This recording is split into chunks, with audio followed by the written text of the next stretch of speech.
Multimedijalni online kurs. Gramatika engleskog jezika.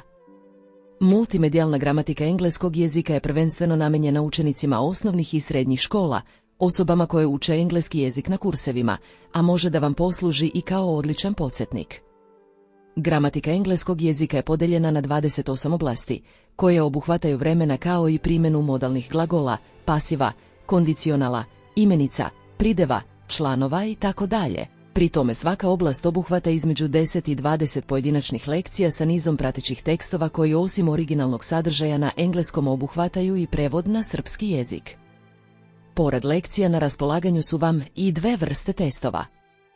Prva će vam pomoći da još bolje uvežbate određenu gramatičku oblast, dok je druga namijenjena proveri znanja kroz upoređivanje tema iz različitih oblasti.